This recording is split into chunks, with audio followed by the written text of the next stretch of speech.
icyambere na mbere biragoye kuba nahamagara umuntu ngo aze ngo aje ngo nze mu jujubye. Nahuye na Bruce Melody muri 2017 azanywe n'umushuti wanjye witwa Omar The Best. Mari niwe wamuzanye. Mari yamaze iminsi ambwira ati Bruce Melody ashaka kureba agiri ikintu cyangwa bibiri akubaza kwigiraho. Even before that nanabwiye Mari ko I personally love Bruce Melody. I'm a big fan. Nanabivuze inshuro ngira ngo n'abanyamakuru barabizi ngiye byandi bajye babikoraho inkuru. So abimbaza I was okay with it, and then dushaka umwanya aza kundeba. I think that was the first time it crack was a one-on-one. And then ibindi bihe birapasa, ubwo nshatse kwita nsimbuka nkajya ku kibazo. Ntabwo biragoye ko uhamagara umuntu kugira ngo aje umujujubye. So now if it happened, I apologize. Bruce ahari ambabarire, sinzi kamera narebe yariyo ariko ambabarire niba naramuhamagaye nibaza ko ashobora kuba yaraje nkunda PlayStation. That's true. Ashobora kuba yaraje no ashobora kuba yaraje nge nazizo twatangiye shampiyona tugomba kurangiza.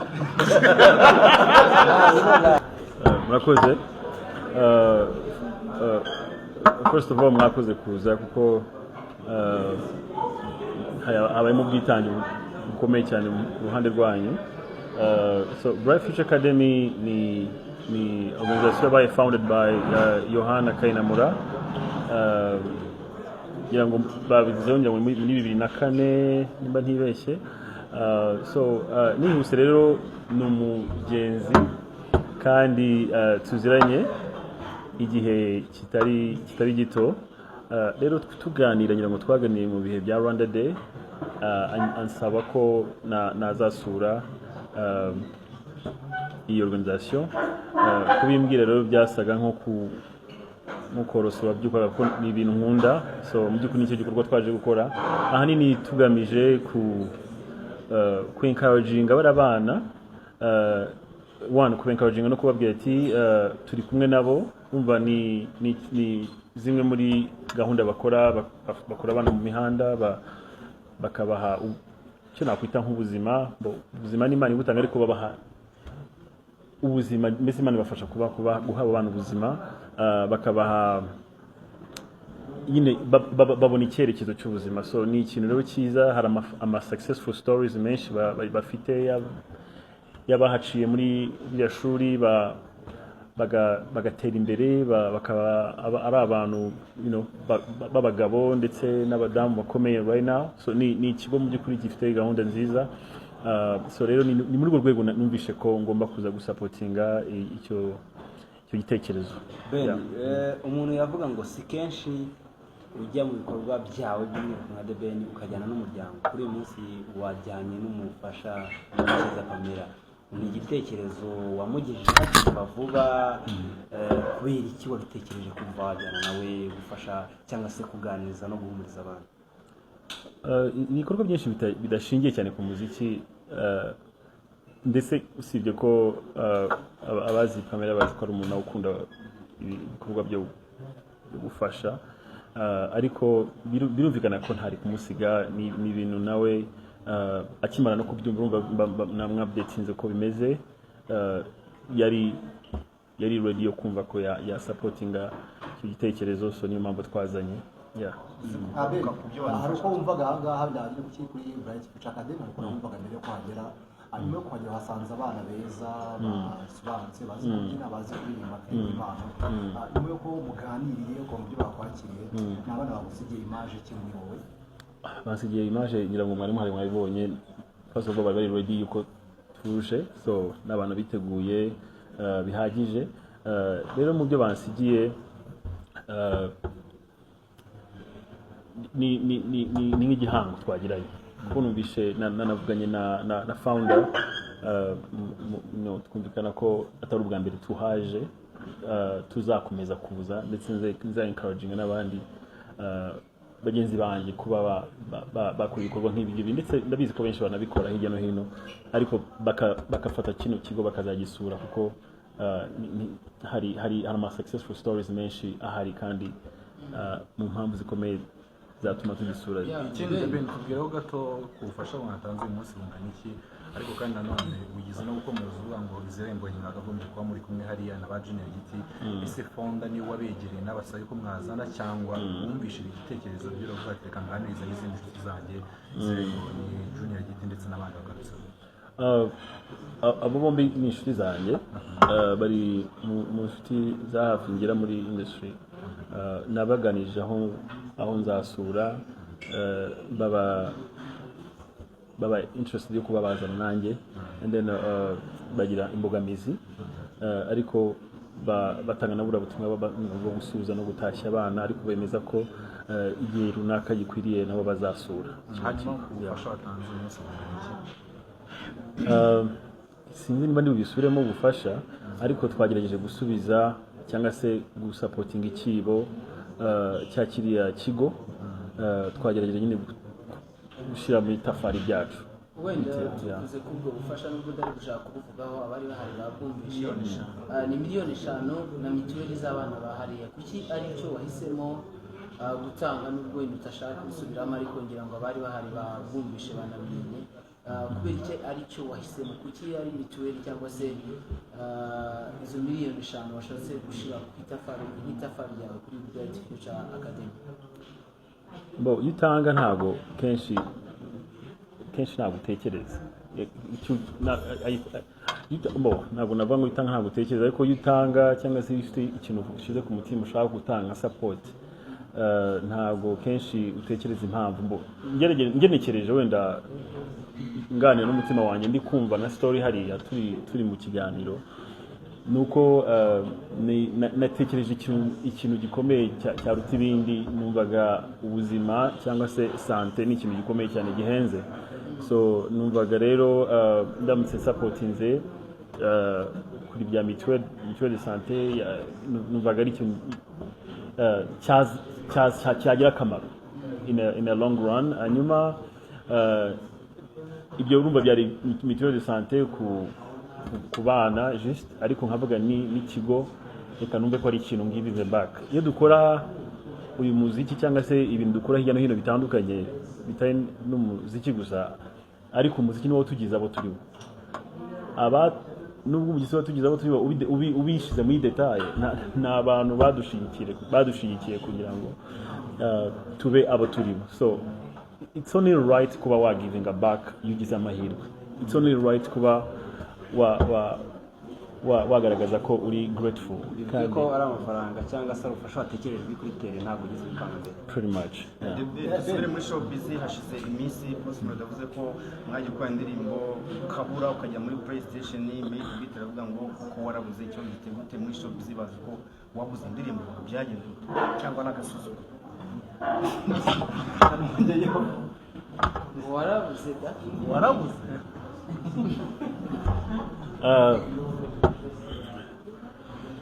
icyambere na mbere biragoye kuba nahamagara umuntu ngo aze ngo nze mu jujubye. Nahuye na Bruce Melody muri 2017 azanywe n'umushuti wanjye witwa Omar The Best. Mari niwe wamuzanye. Imari yamaze iminsi ambwira ati Bruce Melody arashaka kureba agiri ikintu cyangwa bibiri akubaza kwigiraho. Even before that nanabwiye Mari ko I personally love Bruce Melody. I'm a big fan. Nanabivuze inshuro ngira ngo n'abanyamakuru barabizi byandi bagiye babikoraho inkuru.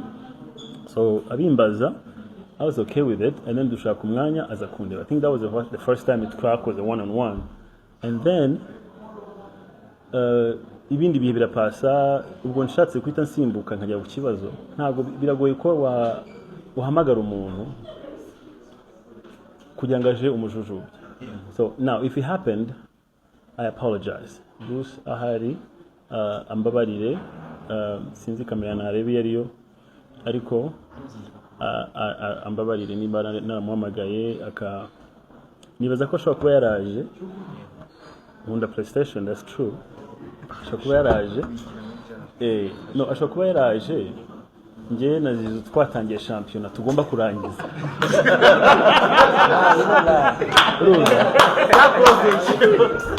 gusa ubwo ndiho ndashaka kugereranya icyabaye kuko ntabwo nakibuka neza ariko ashobora kuba yaraje twatangiye shampiyona igomba kurangira but also thinking ko ari cool enough kuba yanyihanganira nkayirangiza nkamusangayo.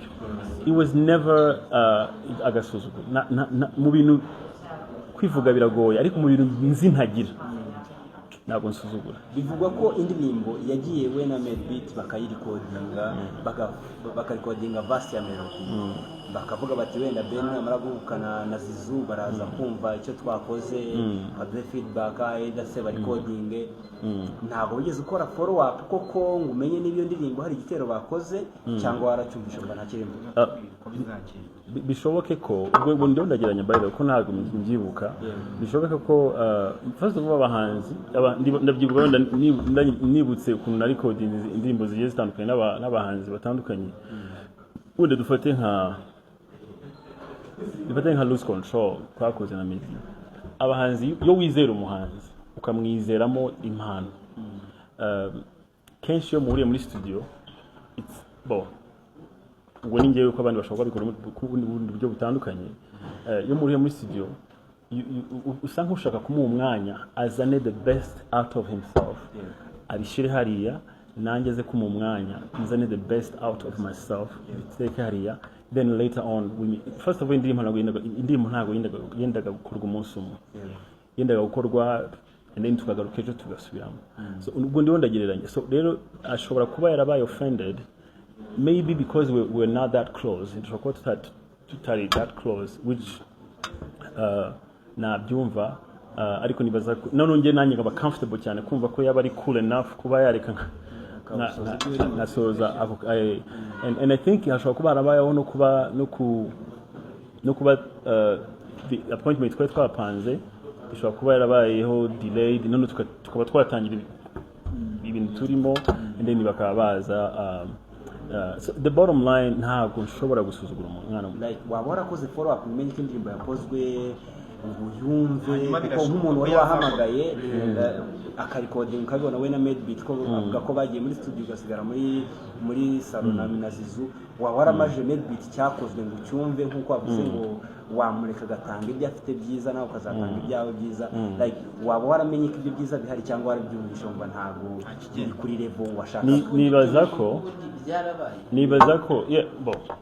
nibaza ko batubwira kuza kumva and then tukadesida ko bagiye gukora ibindi so nibyo binavugaga kenshi niyo abahanzi bakorana kenshi uba ushaka ko mugira common ground cyangwa se ikintu muhuriraho kuko at the end of the day imyandikire yawe n'imyandikire yanjye somehow biba bitandukanye beat ushaka cyangwa se indirimbo uririmba neza style uririmba neza ziba zitandukanye so mu gushaka guhuriza hagati habamo utwo challenge indirimbo z'amakolabo kenshi nubona zibaye ujye uzishimira kuko ziba zavuye muri brains ebyiri kandi kenshi ziba zitabona ibintu kimwe so rero nibaza ko ikintu gishobora kuba cyarabayeho first of all ntaho gihuriye no gusuzugura ni niyo mpamvu imbere ya kamera nimba ariko yafirinze I apologize Bruce ambabarire ntabwo ndetse n'undi muhanzi wese umunyarwanda yakumva ko urimo guca hirya indirimbo ye warayumvisha umva recording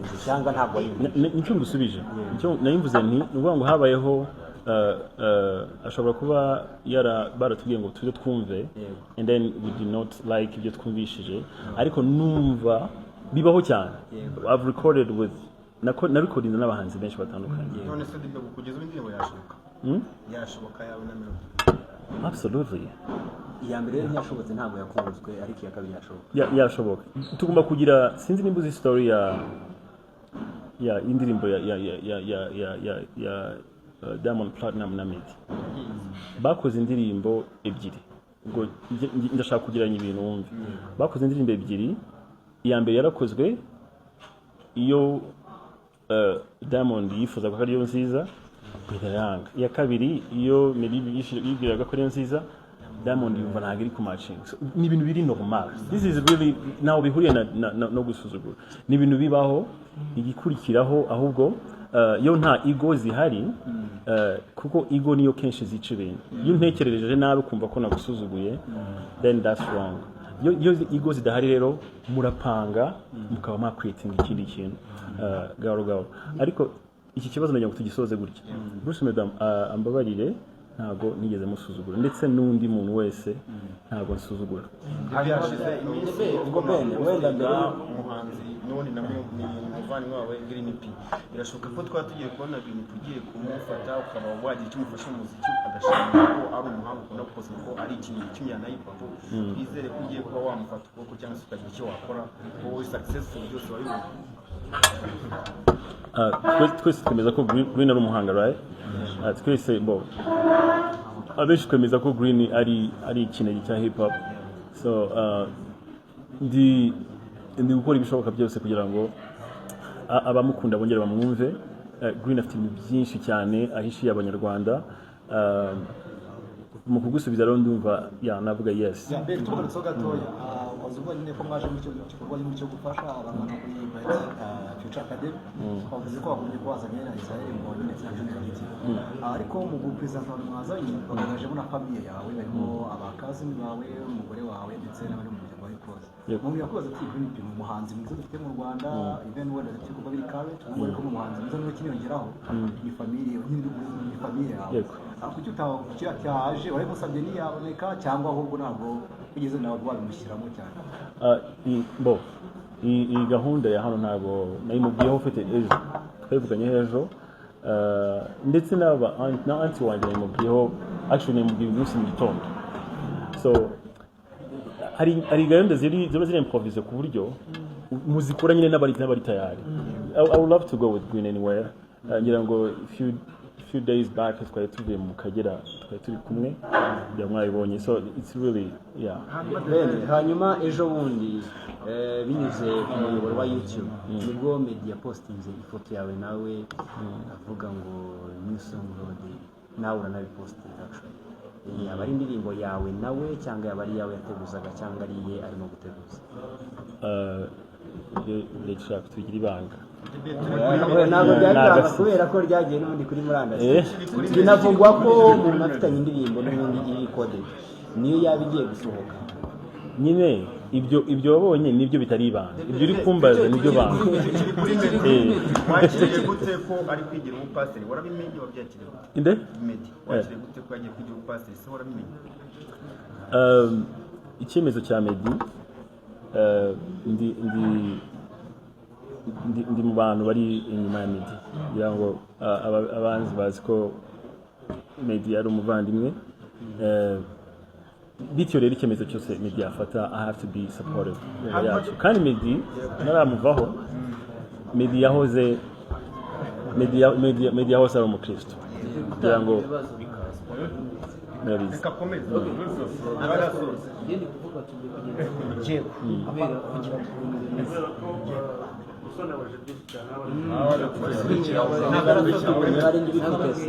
ahubwo yicaye imbere Rwanda zira kugira ibibazo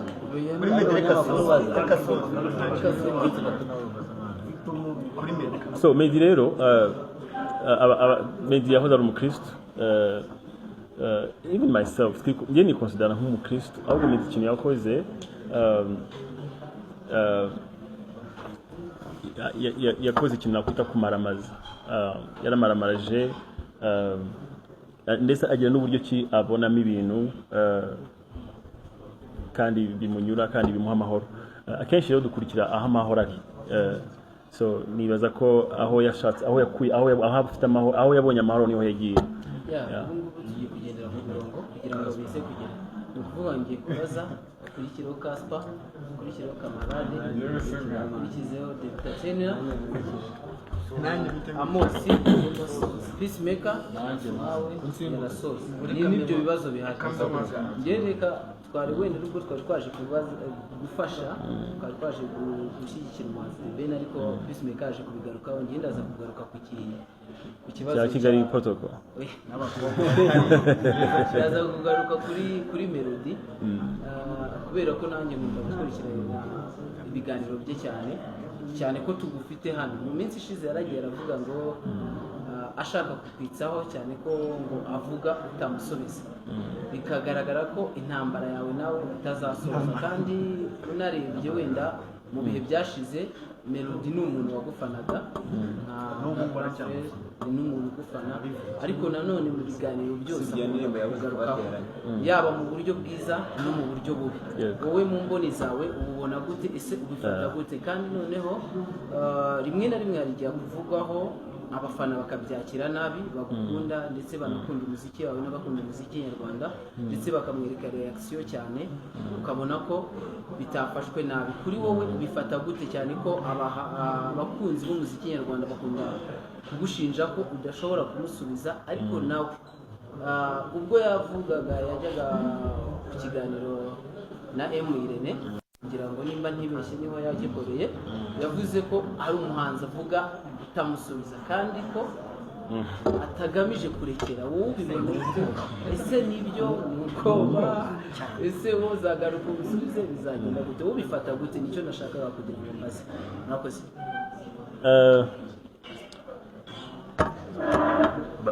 mu by'ukuri iki kibazo mbajije kiragoye impamvu kigoye ni uko sinzi feeling bimpa yo bibaye however hari ikintu cyitwa showbiz iyi showbiz iramutse ikozwe mu buryo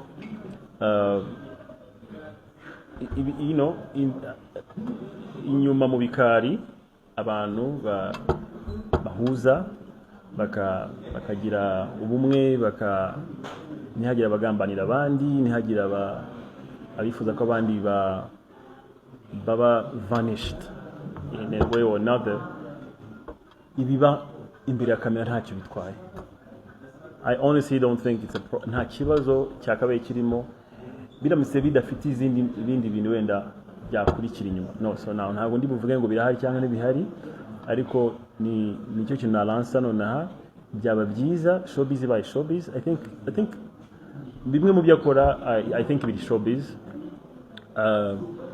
ibindi kandi afite uburenganzira bwo kuvuga uko ku mutima w'umubwiye gutegereza wenda ko musubiza ibyo wenda sinzi ariko ngira ngo ndumva nasubije bimwe mu byo yagiye avuga so ndumva mu by'ukuri ndumva uko nagusubiza it's just it's a weird feeling ntabwo nzi ukuntu nabisobanura Ben nagira ngo mubaze nyato kuri ku muziki cyane cyane ko ubundi Ben tumuzi nk'umuhanzi mushinga byose Ben wadupromisinze 2 songs imwe mbere y'ubukwe indi nyuma y'ubukwe yenda kubera ko n'ubu turacyari nyuma y'ubukwe kandi ubukwe bwarabaye ntibuzongera kuba yenda ushobora gukora ubwa kabiri ariko ntabwo byashoboka niba ari confirm ahubwo ntibyari kuko nyuma y'uko nyine igihe kinini gisigaye hari igihe kinini nyuma y'uko ni imyaka ijana rero ngo twitege ku mwaka 99 se niho uzayibona cyangwa nyine abafana ikindi twigeze kubona muri studio na Azawi uranamupostinga indirimbo yawe na Azawi yaherereye se abafana kuko cyane ko bakunda kubona uko collaborating n'abantu muri Uganda cyane kandi Azawi ni n'umuhanzi mushya abantu bakeneye kumva vibe ya Ben na Azawi ndumva ari ibyo n'ibyari okay meri ku Azawi indirimbo yabaye recorded yanarangiye irasohoka any time between now and